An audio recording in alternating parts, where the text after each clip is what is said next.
Canadian banks are clearly money-making machines, and yet there are only so many ways to rake in more cash. So Canada's biggest banks are becoming more like actual machines by turning to artificial intelligence.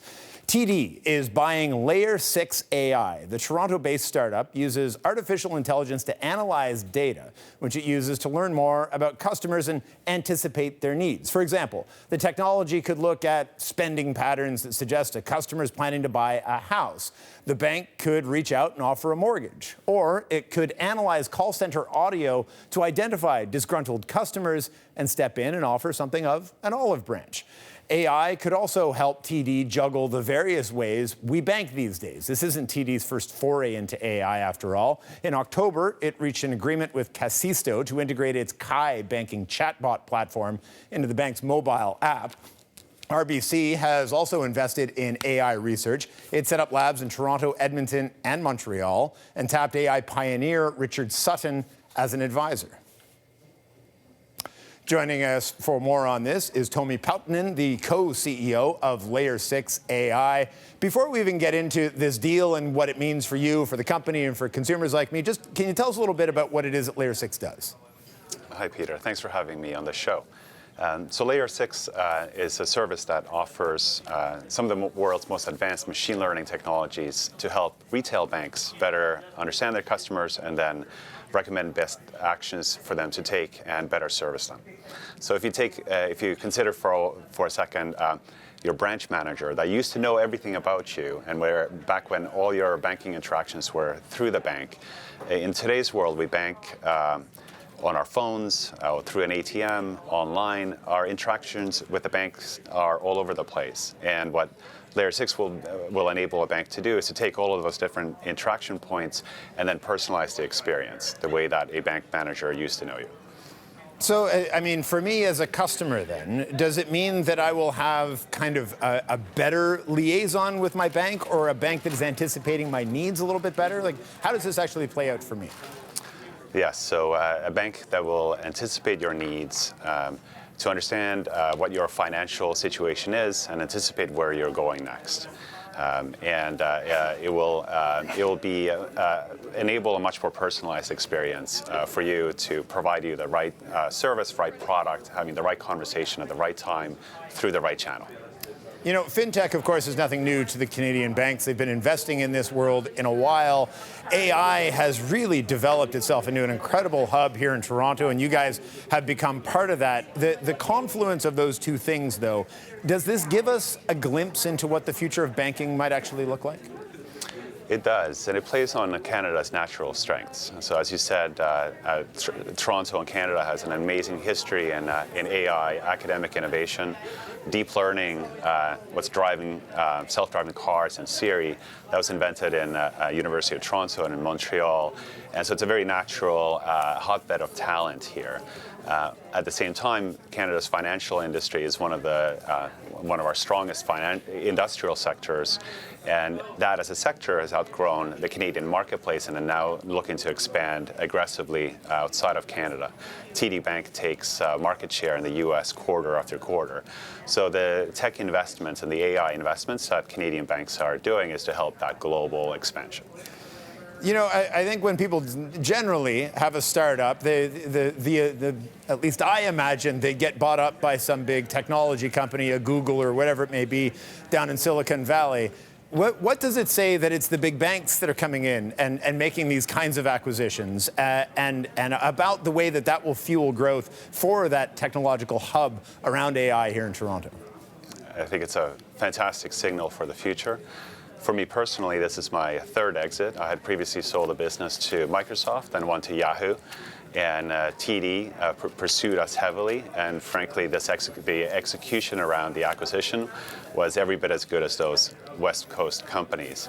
I would also say that for the community, the startup community, it is a self-reinforcing cycle where the early investors made a good return, the employees made a good return, and most importantly, the employees and the IP stays here in Canada, helping an iconic Canadian brand compete globally. So this is a great step in helping us build a stronger ecosystem locally. And will you stay with the company now that it's been acquired by TD, or are you off to new adventures again?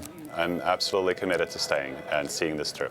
All right. Listen, thanks a lot. We really appreciate you helping us better understand this. Thank you. Tomi Poutinen, co-CEO of Layer 6 AI. So, how might AI change the banking sector as we know it today, and what kind of implications does it face in the coming years? Joining me now is Roy Kao, Senior Advisor, Finance and Commerce at Mars. This is such an interesting time for this industry, and as we talked about with Tomi, about the fact that this is bought out by, a big Canadian bank and not a Yahoo or a Microsoft. What does it tell us about the state of AI, the research that's been going on around AI here in Toronto? Right. So I want to focus on what Tomi said before, which is this was bought out by Canadian banks. Right. So keeping the technology and, more importantly, the talent in Canada is an incredibly important thing, and that's something that we focus on a great deal at Mars. What it means for the banks is that they are in some levels competing with the fintechs and understanding how technology really can enhance their operations, whether it's through cost efficiencies or possibly gaining better customer loyalty, understanding of customers, or even risk management, which is another great application area for AI. I want to pick up on something you said right off the top there. The keeping of talent in Canada and in Toronto, wherever these hubs may be, has the talent war really got underway? Are we seeing a crunch in talent now?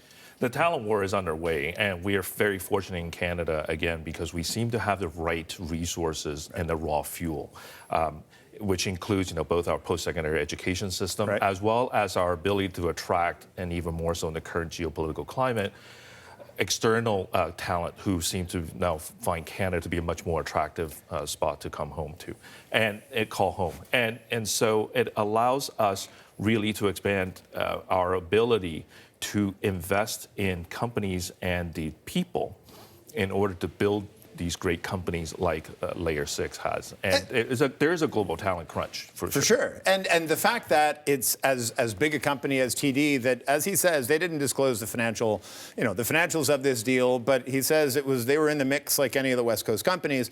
Does an acquisition like this make it, is that just kind of one more thing that makes Toronto a valued destination, or a place that somebody that is looking around for where to start up a company, it draws them yet one more step towards Toronto? Absolutely. Toronto has a lot of the great ingredients that it takes to attract talent and to build great companies. And an example like Layer 6 is it only adds fuel to the fire. It lets people across the country and in other countries as well who are looking to expand to see Toronto as a hotspot for not only attracting talent, which is always important, but also having the front-facing, customer-facing aspect where it allows them the exposure to financial services industry, including insurance, banking, and increasingly other sectors. Tomi mentioned that Uber has an AI research lab located in Mars and in Toronto, and it's no accident that Uber has that lab here in Toronto. To what extent is an acquisition like this, the big banks catching up to the fintech that have been on the sharper edge of the disruptive curve in the banking industry, at least until now? Yeah, absolutely. I think this is the first salvo of many. There was not the only story. There was a story yesterday of CIBC buying Wellington Financial as well. Yeah. Again, focused on financing of the innovation ecosystem of startup companies.